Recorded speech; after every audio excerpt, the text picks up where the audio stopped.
Bapak dan Ibu yang saya hormati, izinkan saya memulai dengan satu pertanyaan sederhana. Selama ini, kalau berbicara tentang tidur, apa yang paling sering kita perhatikan?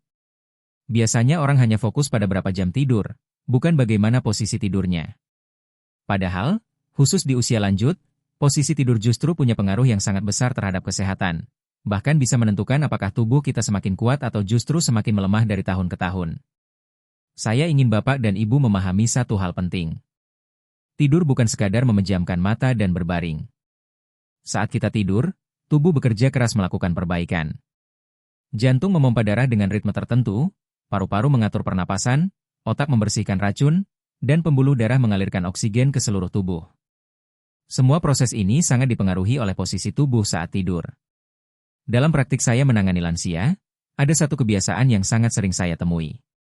Banyak pasien datang mengeluh kaki makin lemah, sering kesemutan, cepat capek, napas terasa pendek saat bangun tidur, bahkan ada yang sering pusing di pagi hari. Ketika ditanya obat apa yang diminum, jawabannya panjang. Tapi ketika saya tanya, Bapak Ibu biasanya tidur dengan posisi apa? Mereka terdiam. Sebagian besar menjawab, tidur telentang saja, Dok. Dari dulu begitu. Disinilah masalah sering bermula. Bapak dan Ibu, seiring bertambahnya usia, struktur tubuh kita berubah. Otot tidak sekuat dulu, pembuluh darah tidak selentur dulu, dan kerja organ juga tidak seoptimal saat muda. Posisi tidur yang dulu terasa nyaman, belum tentu aman di usia lanjut. Bahkan posisi yang dianggap paling netral oleh banyak orang, bisa menjadi beban berat bagi jantung, paru-paru, dan pembuluh darah jika dilakukan terus-menerus bertahun-tahun. Saya tidak bermaksud menakut-nakuti. Saya hanya ingin membuka mata Bapak dan Ibu bahwa tubuh lansia tidak lagi sama dengan tubuh usia 30 atau 40 tahun. Kita perlu memperlakukannya dengan lebih lembut dan lebih cermat, termasuk saat tidur. Ada satu posisi tidur yang sering dianggap posisi paling aman, padahal dalam banyak kasus lansia, posisi ini justru membuat aliran darah ke otak dan kaki tidak optimal. Akibatnya, saat bangun tidur, kaki terasa berat, kepala terasa penuh, badan terasa lemas meski tidur cukup lama. Jika ini terjadi setiap hari, perlahan tapi pasti tubuh akan mengalami penurunan fungsi yang tidak kita sadari. Bapak dan Ibu mungkin berpikir, masa hanya karena posisi tidur bisa berdampak sejauh itu? Jawabannya, bisa. Karena posisi tidur memengaruhi tekanan pada pembuluh darah besar, terutama pembuluh darah di leher dan dada. Jika aliran darah terganggu setiap malam selama bertahun-tahun, organ-organ penting akan menerima suplai oksigen yang kurang optimal. Inilah yang dalam jangka panjang dapat mempercepat proses penuaan organ. Saya pernah menangani seorang pasien, sebut saja Pak Rahmat, usia 67 tahun. Beliau datang dengan keluhan cepat lelah dan kaki terasa makin lemah setiap pagi. Padahal, secara pemeriksaan, jantungnya cukup baik dan tidak ada penyakit berat. Setelah saya telusuri kebiasaan hariannya, ternyata beliau selalu tidur dalam satu posisi yang sama selama puluhan tahun. Ketika posisi tidurnya diubah secara perlahan dan benar, dalam beberapa minggu keluhan pagi hari mulai berkurang. Ini bukan keajaiban, tapi logika tubuh yang bekerja kembali dengan lebih seimbang. Yang perlu Bapak dan Ibu pahami, dampak posisi tidur tidak langsung terasa dalam semalam. Efeknya menumpuk pelan-pelan, seperti tetesan air yang jatuh terus-menerus di batu. Hari ini mungkin hanya pegal, besok lemas, lama-lama muncul gangguan yang lebih serius. Inilah sebabnya banyak lansia tidak menyadari bahwa sumber masalahnya justru berasal dari kebiasaan tidur yang salah. Tidur seharusnya membuat tubuh segar. Tapi jika setiap bangun tidur justru terasa lebih capek daripada sebelum tidur, itu adalah tanda penting. Tubuh sedang memberi sinyal bahwa ada sesuatu yang perlu diperbaiki. Salah satu sinyal paling sering diabaikan adalah posisi tidur. Dalam video ini, saya ingin mengajak Bapak dan Ibu untuk lebih peduli pada kebiasaan kecil yang dampaknya besar. Kita tidak akan membahas hal rumit, tidak ada istilah medis yang membingungkan. Kita hanya akan membahas hal yang sangat dekat dengan kehidupan sehari-hari, sesuatu yang Bapak dan Ibu lakukan setiap malam tanpa berpikir panjang. Di bab berikutnya, saya akan menjelaskan satu posisi tidur yang paling sering dilakukan lansia, tetapi diam-diam paling berisiko jika dilakukan terus-menerus. Saya juga akan menjelaskan apa yang sebenarnya terjadi di dalam tubuh saat posisi itu dipertahankan terlalu lama. Penjelasannya sederhana, menggunakan gambaran yang mudah dipahami, tanpa membuat Bapak dan Ibu cemas.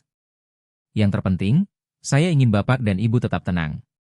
Tujuan pembahasan ini bukan untuk membuat takut, tetapi untuk memberi kesempatan pada tubuh agar bisa bekerja lebih baik dan lebih lama. Umur panjang bukan hanya soal gen atau obat, tetapi juga soal kebiasaan kecil yang kita perbaiki mulai hari ini. Mari kita lanjutkan ke bab berikutnya dengan pikiran terbuka. Karena kadang, perubahan besar dalam kesehatan justru dimulai dari hal yang paling sederhana, cara kita berbaring saat tidur. Bapak dan Ibu yang saya hormati, pada bab ini saya ingin mengajak Anda memahami inti masalahnya, bukan untuk menakut-nakuti, tetapi agar kita semua lebih sadar. Banyak lansia sudah menjaga makan, rajin minum obat dari dokter, bahkan rutin berjalan pagi. Namun satu kebiasaan kecil yang sering diabaikan justru terjadi selama 6-8 jam setiap malam, yaitu posisi tidur. Tubuh lansia berbeda dengan tubuh saat muda. Pembuluh darah tidak lagi seelastis dulu, otot pernapasan mulai melemah, dan refleks tubuh saat kekurangan oksigen juga tidak secepat sebelumnya. Karena itu, posisi tidur yang salah bisa menimbulkan tekanan terus-menerus pada organ penting, tanpa kita sadari sama sekali. Salah satu posisi yang paling sering menimbulkan masalah adalah tidur telentang terlalu lama, terutama jika dilakukan setiap malam tanpa variasi. Pada posisi ini, berat tubuh menekan punggung, leher, dan dada secara bersamaan. Pada lansia, kondisi ini bisa membuat napas menjadi lebih dangkal, bukan karena sakit, tetapi karena ruang gerak dada menjadi terbatas. Saat napas menjadi dangkal, tubuh sebenarnya kekurangan oksigen ringan, tetapi berlangsung lama. Bukan hitungan menit, melainkan bertahun-tahun. Inilah yang sering disebut sebagai keletihan diam-diam pada lansia. Bapak Ibu mungkin bangun tidur merasa tidak segar, cepat mengantuk di siang hari, atau tubuh terasa lemah padahal tidak sedang sakit.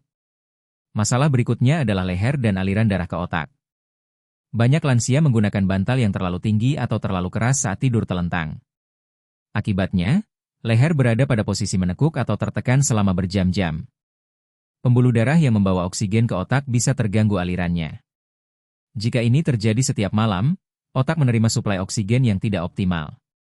Efeknya tidak langsung berupa penyakit berat, tetapi muncul perlahan. Mulai dari mudah lupa, sulit fokus, kepala terasa berat saat bangun, hingga perasaan cemas tanpa sebab yang jelas. Banyak lansia mengira ini wajar karena usia, padahal salah satu pemicunya adalah kualitas tidur yang buruk akibat posisi yang salah. Selain otak, jantung juga bekerja lebih berat saat posisi tidur tidak mendukung pernapasan yang baik. Ketika oksigen rendah, jantung harus memompa lebih kuat untuk memenuhi kebutuhan tubuh. Jika ini terjadi terus-menerus, jantung akan cepat lelah. Inilah sebabnya beberapa lansia sering terbangun malam hari dengan napas pendek atau dada terasa tidak nyaman, terutama menjelang subuh. Belum lagi dampaknya pada kaki dan pembuluh darah bagian bawah. Tidur telentang dalam waktu lama membuat darah lebih mudah tertahan di kaki, apalagi jika aktivitas siang hari kurang bergerak. Pada lansia, hal ini bisa menyebabkan kaki terasa berat saat bangun, kesemutan, bahkan nyeri ringan yang sering dianggap pegal biasa. Jika kondisi ini dibiarkan bertahun-tahun, otot kaki bisa melemah lebih cepat. Padahal, kekuatan kaki sangat menentukan kemandirian lansia, apakah masih bisa berjalan dengan stabil atau mulai sering goyah dan jatuh. Yang perlu Bapak Ibu pahami, posisi tidur yang salah tidak membunuh secara langsung. Tidak ada orang yang meninggal hanya karena satu malam tidur telentang. Tetapi efeknya akumulatif, pelan-pelan, tahun demi tahun. Inilah mengapa para ahli kesehatan menyebutnya sebagai faktor yang bisa mempercepat penurunan kualitas hidup dan usia harapan hidup. Masalahnya, karena tidak terasa sakit, banyak lansia tidak pernah memperbaikinya. Mereka lebih fokus pada obat, vitamin, atau jamu, tetapi lupa bahwa tidur adalah waktu tubuh memperbaiki diri.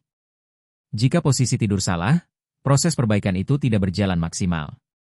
Intinya, bukan soal berapa jam Bapak Ibu tidur, tetapi bagaimana posisi tubuh saat tidur.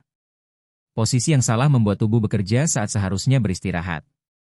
Dalam jangka panjang, ini bisa mempercepat kelelahan organ-organ penting seperti otak, jantung, dan pembuluh darah.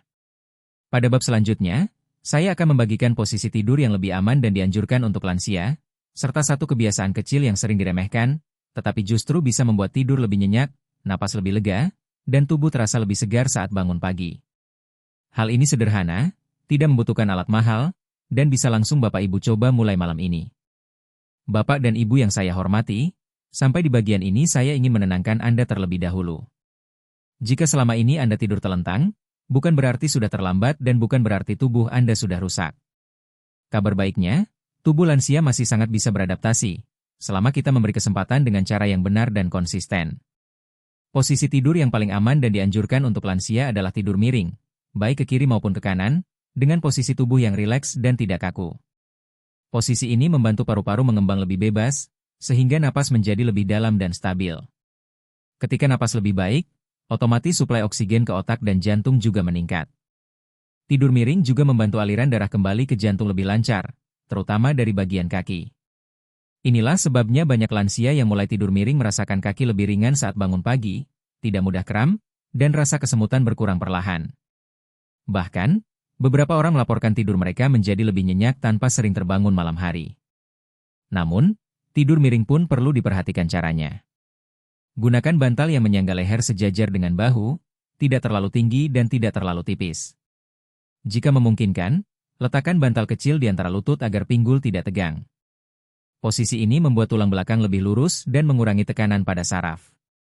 Sekarang kita masuk ke bagian yang jarang dibicarakan, tetapi sangat penting. Bukan hanya posisi tidur yang menentukan kualitas istirahat lansia, melainkan kebiasaan sebelum tidur. Inilah hal yang sering tidak disadari. Banyak lansia langsung berbaring setelah menonton televisi lama, bermain ponsel, atau makan malam terlalu dekat dengan waktu tidur.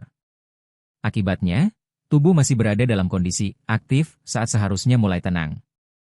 Ini membuat tidur tidak benar-benar pulih, meskipun mata terpejam selama berjam-jam. Hal tak terduga yang justru sangat berpengaruh adalah cara bernapas sebelum tidur. Cobalah, sebelum berbaring, duduk atau rebahan dengan posisi nyaman, lalu tarik napas perlahan lewat hidung selama 4 hitungan, tahan 2 detik, dan hembuskan pelan lewat mulut selama 6 hitungan. Lakukan ini 5-7 kali saja. Sederhana, tetapi efeknya luar biasa. Latihan napas ringan ini membantu menurunkan ketegangan jantung, membuat otot lebih rileks, dan memberi sinyal ke otak bahwa tubuh siap beristirahat. Banyak lansia yang awalnya sulit tidur justru tertidur lebih cepat dan bangun dengan perasaan lebih segar setelah membiasakan cara ini. Hal lain yang sering diremehkan adalah pencahayaan kamar tidur.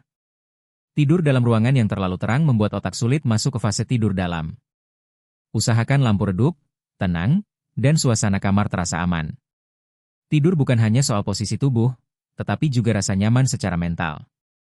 Bapak dan Ibu, usia lanjut bukan alasan untuk pasrah pada kelelahan, nyeri, atau tidur yang buruk. Justru di usia inilah kita perlu lebih bijak memperlakukan tubuh. Hal-hal kecil seperti posisi tidur, bantal, cara bernapas, dan kebiasaan sebelum tidur bisa memberi dampak besar dalam jangka panjang. Yang paling mengejutkan adalah, banyak lansia yang mulai tidur lebih baik bukan karena obat, tetapi karena perubahan sederhana yang dilakukan konsisten setiap malam. Tidak mahal, tidak rumit, dan tidak menyakitkan. Hanya perlu kesadaran dan kemauan untuk memperbaiki kebiasaan. Jika ada satu pesan yang ingin saya tinggalkan di akhir pembahasan ini, pesannya adalah ini. Tidur bukan sekadar istirahat, tetapi waktu tubuh memperpanjang umur dengan caranya sendiri. Ketika kita tidur dengan posisi yang tepat dan kebiasaan yang baik, kita sedang memberi kesempatan pada tubuh untuk bertahan lebih lama dan lebih sehat. Semoga penjelasan ini bermanfaat bagi Bapak dan Ibu semua. Jika dirasa membantu, silakan bagikan kepada keluarga atau sahabat yang sudah lanjut usia. Karena seringkali, kepedulian kecil hari ini bisa menjadi kesehatan yang lebih baik di tahun-tahun mendatang. Semoga Bapak dan Ibu selalu diberi kesehatan, ketenangan, dan tidur yang nyenyak setiap malam.